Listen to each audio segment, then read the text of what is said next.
La pandemia llegó para asustarnos, pero logramos reinventarnos. Cerraron los templos, pero se abrieron más corazones.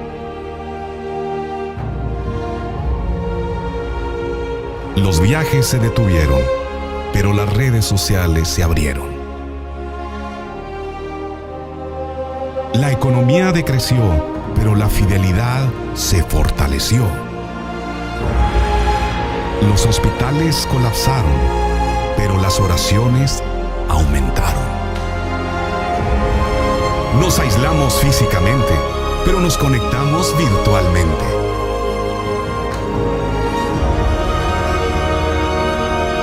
Y aunque hoy el mundo sigue asustado, debemos buscar, más que nunca, seguir conectados.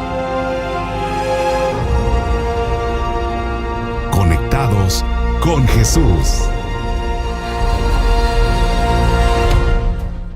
Hola mis queridos amigos, qué bueno es avanzar en esta serie de conferencias, escuchar de la palabra de Dios, aprender y crecer. La vida es crecimiento. Muchas decisiones lindas, decisiones para vida eterna, están siendo tomadas esta semana. Ahora, yo quiero pedir disculpas a Enrique Zúñiga, porque anoche lo presenté como Luciano, me equivoqué.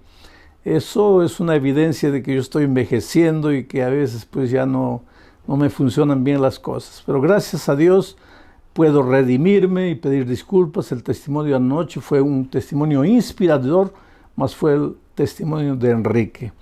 Ahora vamos a inclinar el rostro para pedir la dirección de Dios. Padre querido que estás en los cielos, Señor, gracias, muchas gracias. La vida, la salud, cada cosa que recibimos de tus manos. A veces llega el fin del día y ni nos damos cuenta que a lo largo del día tu mano poderosa nos ha librado inclusive de la muerte. Qué bueno que estamos aquí, Señor. Tal vez no todos están felices, alegres.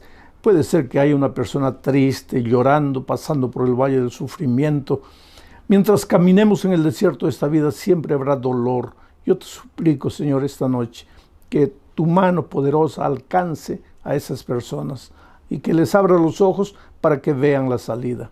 Háblanos ahora a través del estudio de tu palabra, en el nombre del Señor Jesucristo. Amén. Muy bien, mis amigos. Vamos al texto inicial para esta noche, Romanos capítulo 15, versículo 5. Dice así: pero el Dios de la paciencia, mira, Dios, el Dios del amor, el Dios de la paciencia, el Dios de la paz. Hay muchas maneras como podemos describir a Dios.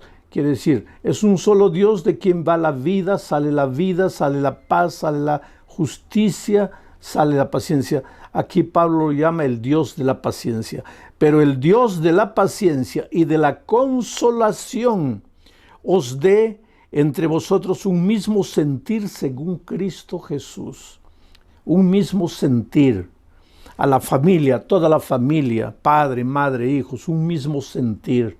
Una familia unida, una empresa unida, una iglesia unida, una sociedad unida. Pero eso es solamente cuando el Dios de la paciencia nos da su paciencia, porque no es fácil vivir en unidad.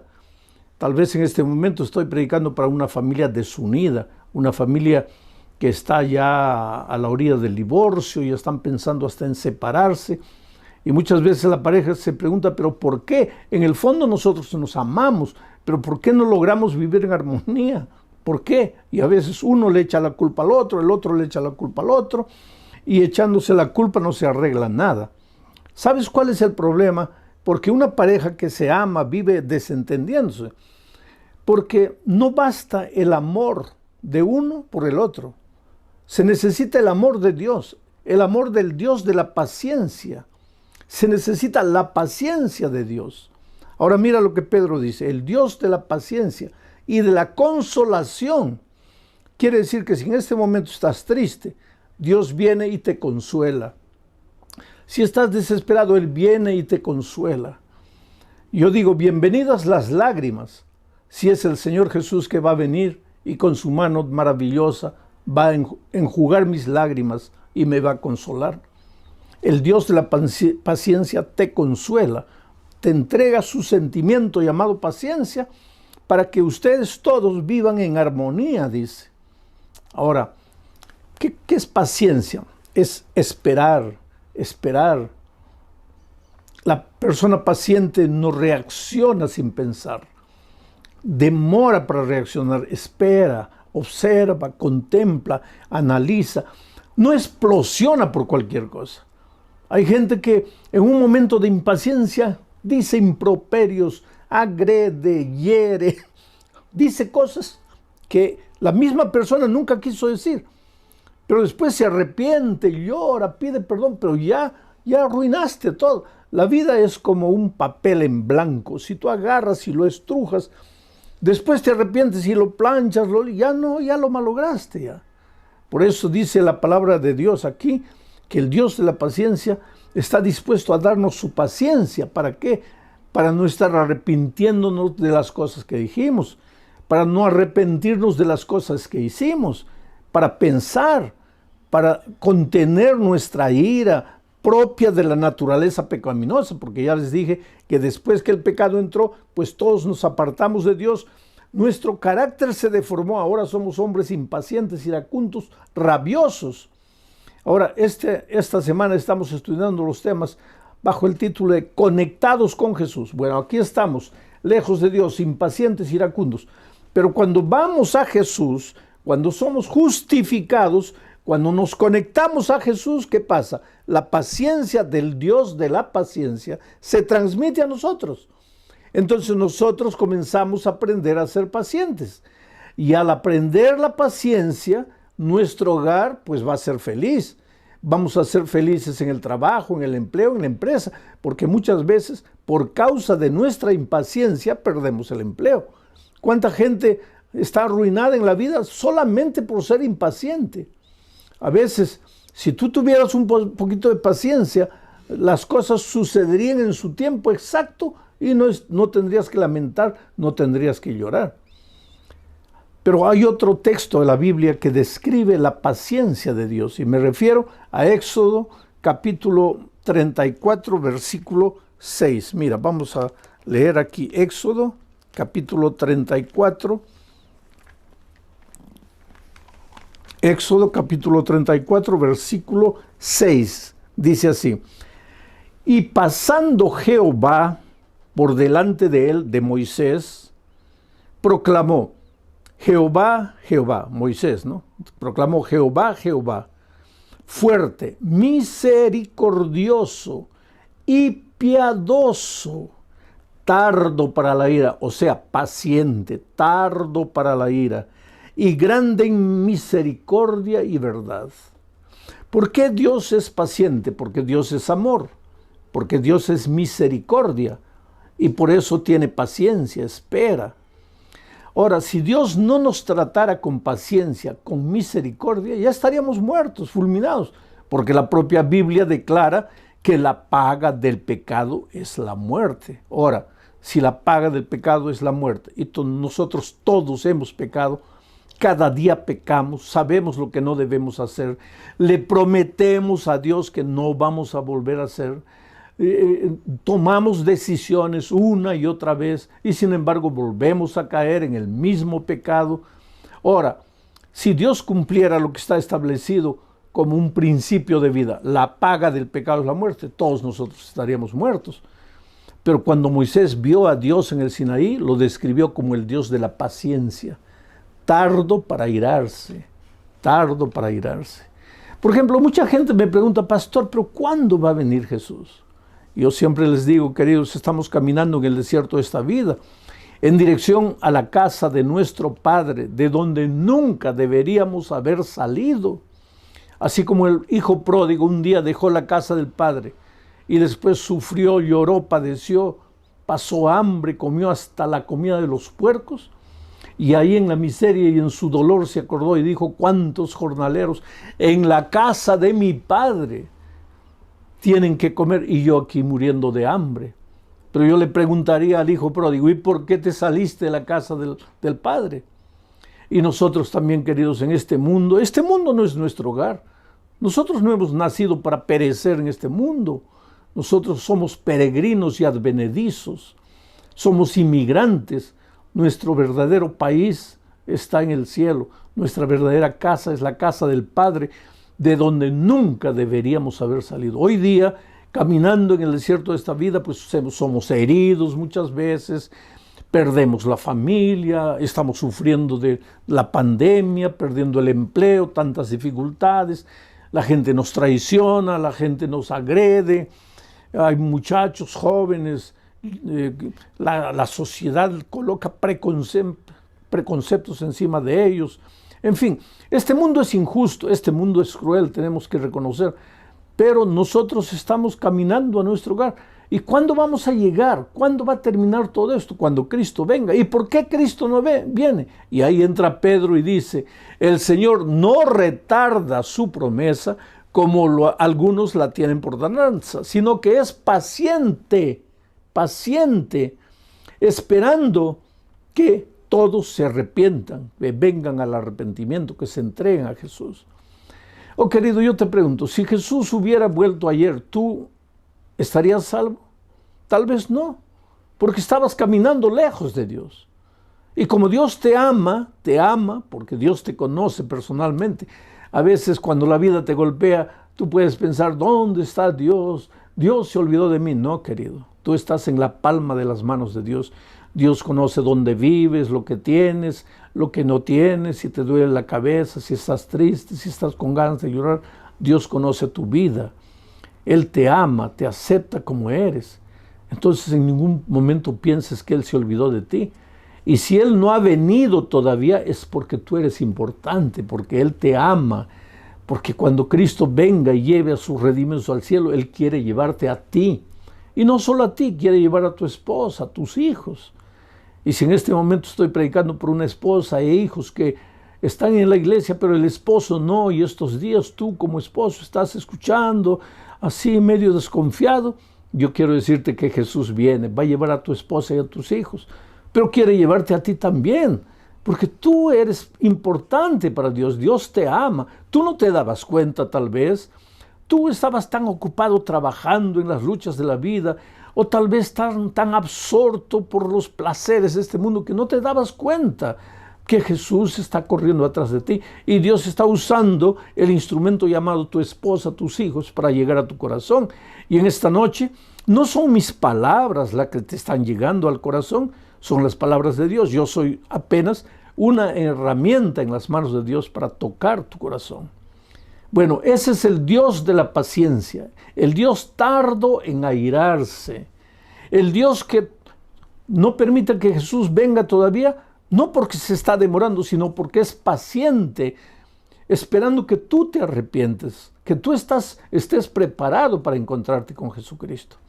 Entonces viene la otra pregunta, pero pastor, ¿por qué ese Dios paciente hizo tantas cosas terribles en el pasado, especialmente en el Antiguo Testamento? El otro día yo encontré un joven universitario que me decía justamente eso. Pastor, para mí, cuando yo leo la Biblia, parece que hubiera dos dioses. Un Dios del Antiguo Testamento, que es bravo, justiciero, su nombre Jehová de los ejércitos, soldado, guerra, batalla. Un Dios que no perdona, un Dios intransigente, un Dios radical. Un Dios que no acepta que sus hijos se desvíen, que mata, no solamente mata a los hombres, mata a mujeres, niños. ¿Qué Dios es ese? Y entonces ese muchacho me decía, cuando yo vengo al Nuevo Testamento, ahí encuentro ya un Dios diferente, porque el Señor Jesucristo ama, perdona, justifica, espera, nos da su gracia. Entonces este joven universitario me decía, pastor, yo no consigo armonizar esos dos dioses, el Dios del Antiguo Testamento y el Dios del Nuevo Testamento. Sin embargo, querido, te digo que no hay dos dioses, hay un solo Dios. El Dios del Antiguo Testamento es el mismo Dios del Nuevo Testamento. El Padre y el Hijo son el mismo Dios, el Espíritu Santo junto con ellos. Pero entonces, ¿por qué parece que son diferentes? Este mismo muchacho me decía, pastor, Yo lo veo a Dios en el Sinaí gritando en llama de fuego y humo y estruendos y truenos. Y en el Nuevo Testamento yo lo veo al Señor Jesús muriendo en la cruz del Calvario, diciendo, perdónalos porque no saben lo que hacen. Parece que el Dios del Nuevo Testamento es paciente, pero el Dios del Antiguo Testamento es impaciente. Pero ¿cómo impaciente? Si acabamos de leer el texto de Éxodo que dice que Moisés vio a Dios y lo describió tardo para la ira. Pero si es tardo para la ira, ¿por qué hubo tanta matanza en el Antiguo Testamento? Esa es una cosa que mucha gente no entiende, mucha gente se preocupa y mucha gente se intriga. Pero yo voy a tratar de explicarte en este momento. Vamos a leer Génesis capítulo 15, versículo 16, para comenzar. Dice así: y en la cuarta generación, a la cuarta generación volverán aquí, porque aún no ha llegado a su colmo la maldad del amorreo. Mira, esto le dijo Dios a Abraham, porque Dios le prometió a Abraham que le daría la tierra prometida, le daría Canaán, donde vivían los amorreos, los filisteos, los jebuseos, todos ellos. Toda Canaán. Entonces, ya estaba demorando mucho tiempo, porque así somos los seres humanos, impacientes. Mientras Dios es el Dios de la paciencia, nosotros los seres humanos somos los hombres de la impaciencia. Todo lo queremos ahora, y por quererlo ahora a veces nos metemos en problemas. No tenemos paciencia para esperar. Entonces Abraham le pregunta a Dios, pero Señor, ¿cuándo no? Ya nos has prometido, le has prometido a tus hijos que nos vas a llevar a la tierra prometida. ¿Cuándo va a ser eso? Y mira lo que le dice Dios: hijo, a la cuarta generación, no ahora, a la cuarta generación. O sea, falta 4 generaciones, ahí yo los voy a traer. Y Abraham tal vez pregunta, pero Señor, ¿por qué solo a la cuarta generación? Y Dios le responde: porque todavía no se ha llenado la medida de la maldad del amorreo.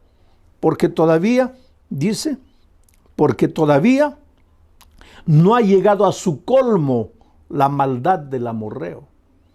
No ha llegado a su colmo. Quiere decir que Dios estaba teniendo paciencia con el amorreo. No lo quería sacar todavía de la tierra. Pero ¿quién era el amorreo? ¿Cómo vivía el cananeo, la gente de esa tierra? ¿Cómo vivía? Mira, para leer eso, para entender eso, tenemos que leer Levítico capítulo 18. En los versículos 1, 2 y 3, mira lo que dice. Habló Jehová a Moisés, diciendo, cuando iban a entrar a Canaán, a la tierra prometida: habla a los hijos de Israel y diles, yo soy Jehová vuestro Dios. No haréis como hacen en la tierra de Egipto,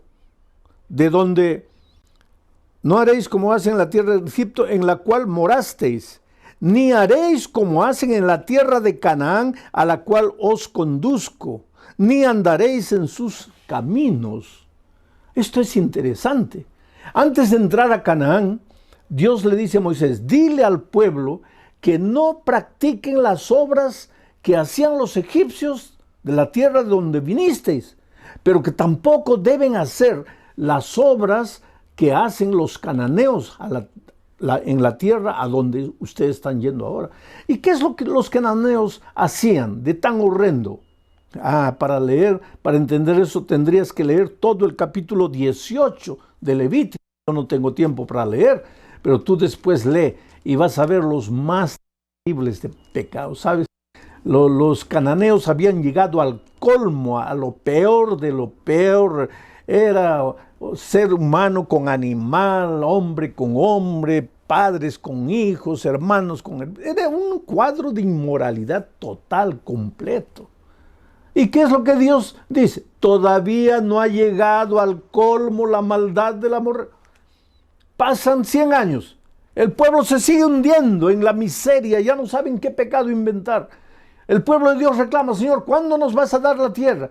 Y Dios dice, todavía no ha llegado al colmo la maldad del amorreo. Pasan 200 años, todavía no ha llegado al colmo la maldad del amorreo. 300 años, todavía no ha llegado al colmo. 400 años, todavía no ha llegado al colmo. Ahora, no vas a decir, bueno, pero finalmente la paciencia de Dios se acabó. No, querido. ¿Cómo la paciencia de Dios se va a acabar? Si Él es tardo para la ira. ¿Cómo va a acabar si Dios es el Dios de la paciencia? La paciencia es parte de su naturaleza y Dios es eterno. Entonces, ¿cómo la paciencia divina se va a acabar? No es que la paciencia divina se acaba, pero llegó el momento en que Dios dijo, ahora sí, al pueblo de Israel, entren a la tierra de Canaán. Y entonces, esa generación fue extirpada de la tierra. Ahora, esto es duro decir, querido, porque si tú lees la Biblia vas a ver que a veces el pueblo entraba con espada, y lógico, si hay espada, si hay guerra, si hay lucha, hay sangre, la sangre se derrama y todo. Son hechos crueles del Antiguo Testamento. La gente no entiende. Pero te voy a decir, en ese tiempo el clima era de guerra, así vivían las naciones, guerreando, peleando una contra otra, quitándose el territorio, matándose, era la cultura de su pueblo. Hoy día para nosotros nos parece horrendo, nos parece grotesco, porque nuestra cultura es diferente de esos días. Pero lo que pasó con los amorreos, con los jebuseos, con todos los cananeos, fue lo que el médico hace muchas veces cuando se gangrena el cuerpo. Comienza la gangrena a subir. ¿Y qué hace el médico? El médico llama al paciente y dice, mira, si no paramos con la gangrena, esta gangrena se va a apoderar de todo tu cuerpo y vas a morir. Entonces, aunque sea lamentable, vamos a tener que amputarte el brazo.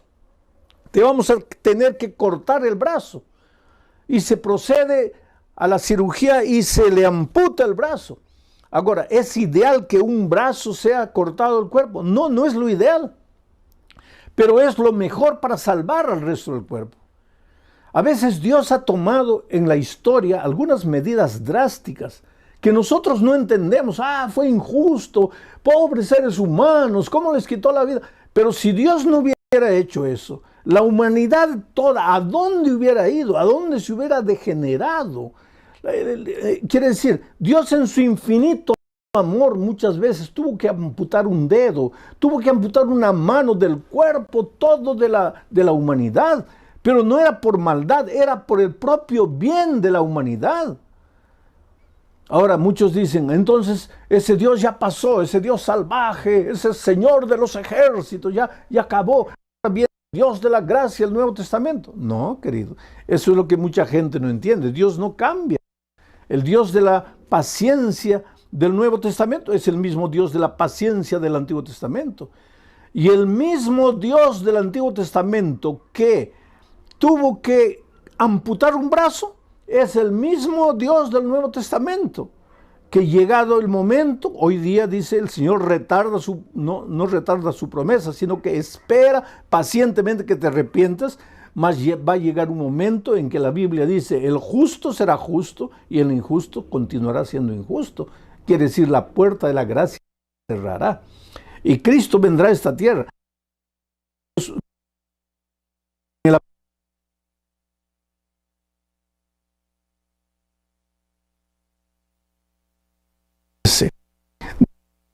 Entonces vi el cielo abierto.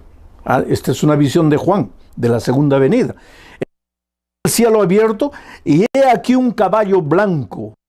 El que lo montaba se llamaba Fiel y Verdadero. ¿Quién es este? Jesucristo. Y con justicia juzga y pelea.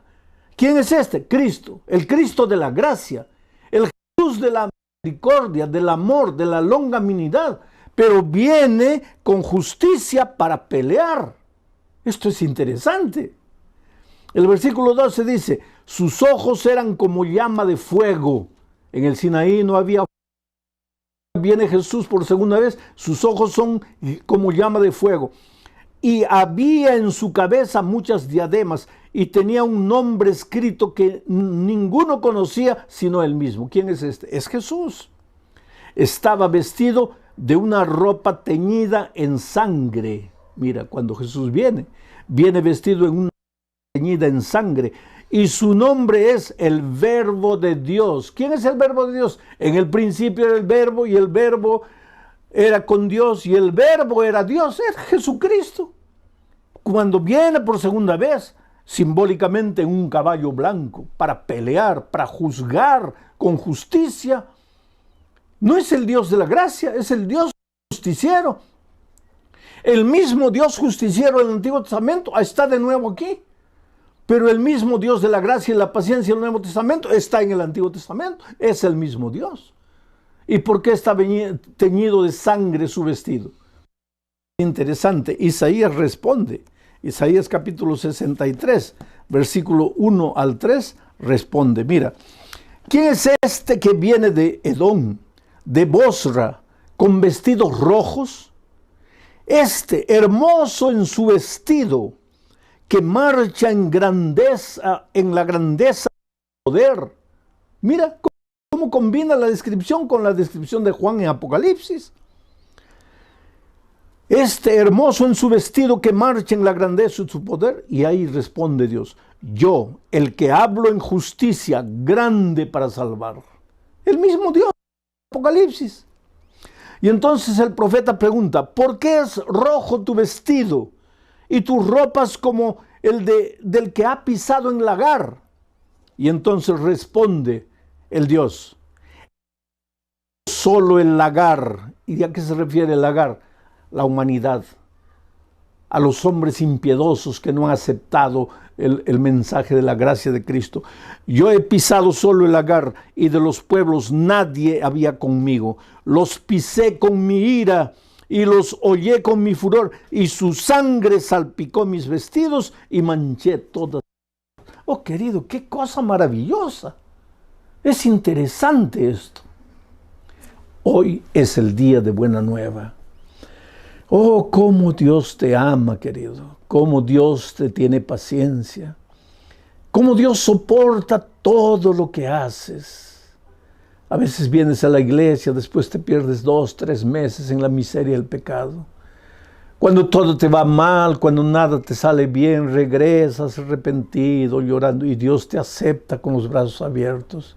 ¿Por qué? Porque la puerta todavía está abierta. Como la puerta de la gracia está abierta, tú puedes entrar, pero al mismo tiempo puedes salir. Pero un día dice la palabra de Dios que la puerta de la gracia se cerrará.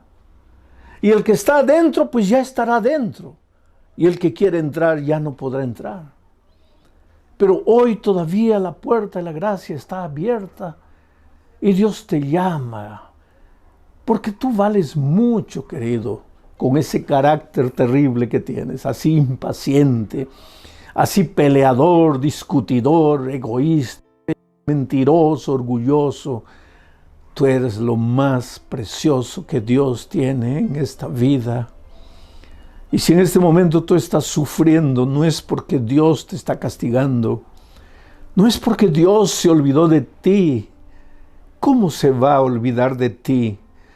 Si Dios sabe cuando un cabello cae, si Dios sabe cuando un pajarito muere, tú vales mucho más que un cabello, tú vales mucho más que un pajarito. ¿Cómo es que Dios no va a saber que estás sufriendo en este momento?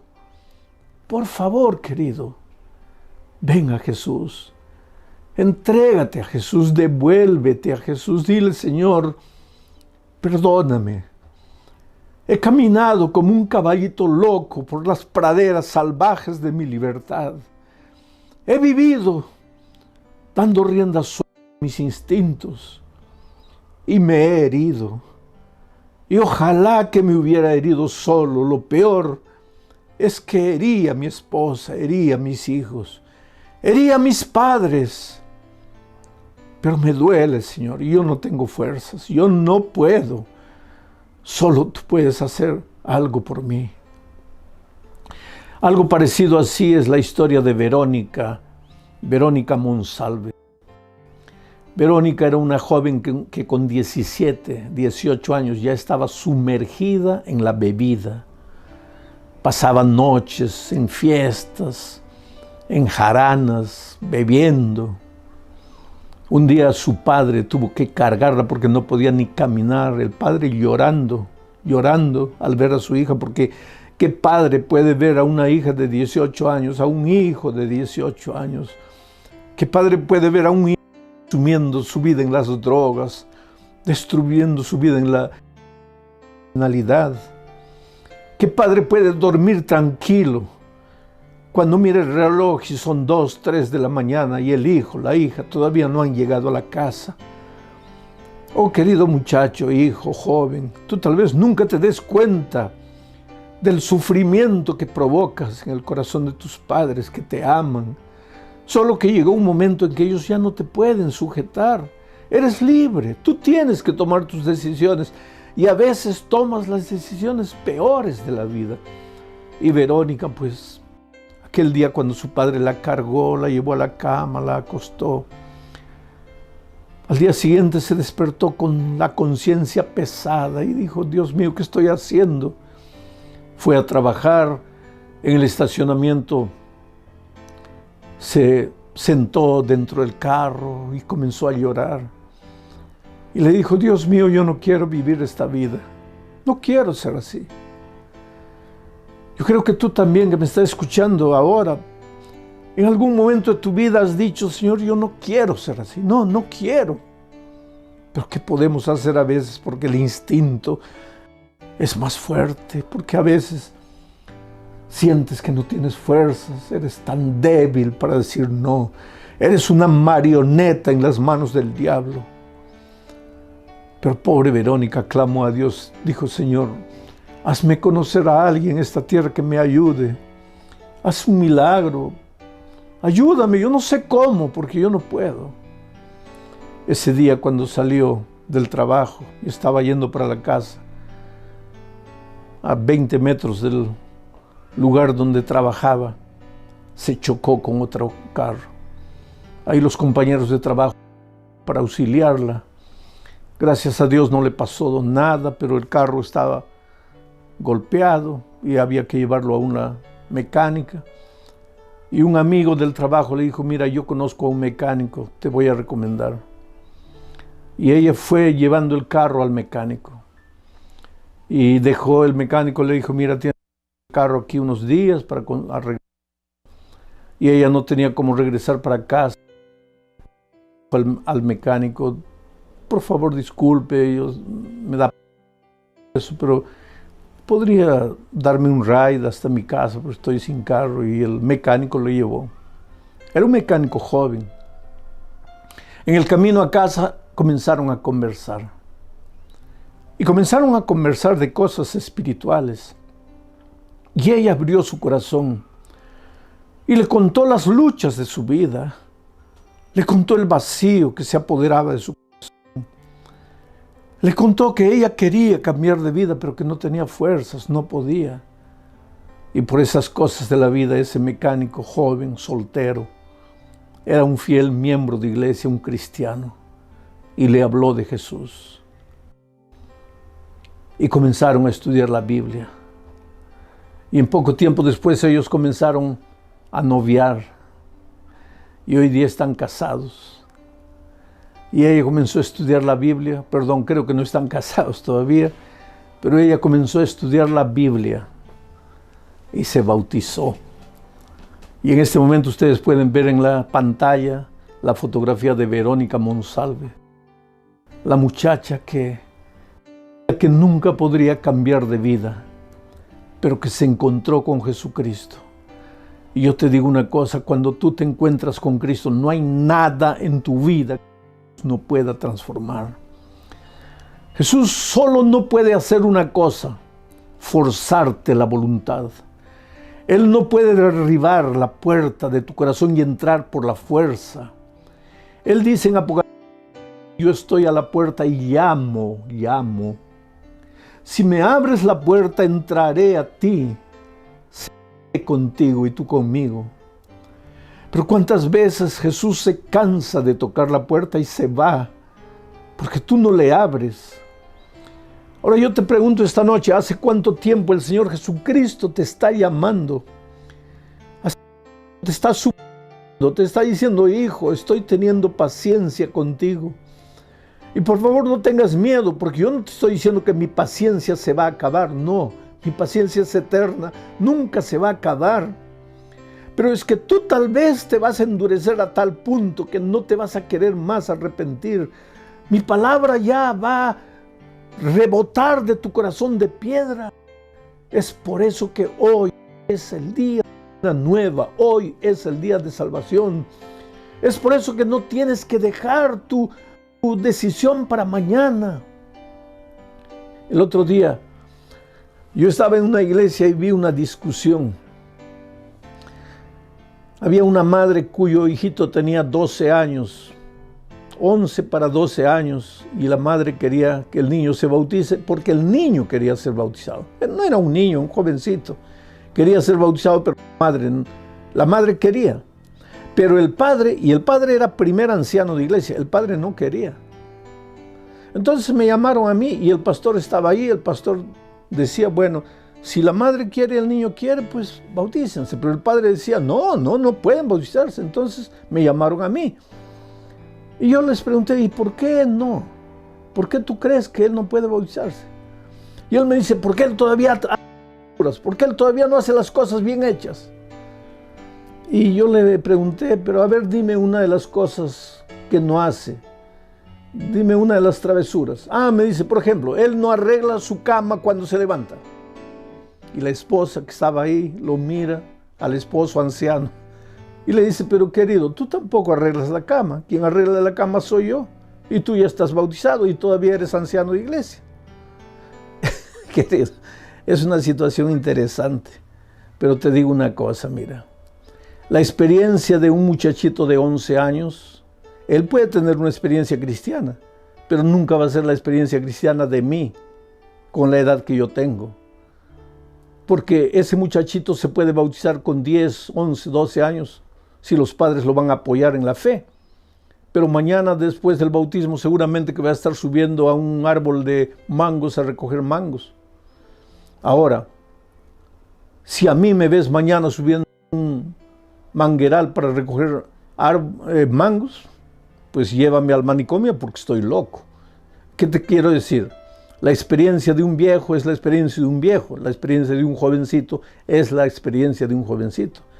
Pero Dios llama a los jovencitos, y cuando un muchachito que ya tiene conciencia, ya tiene noción de lo que es malo, de lo que es bueno, ya tiene noción de quién es Jesús, qué es la palabra de Dios, y quiere bautizarse, no hay problema para que se bautice.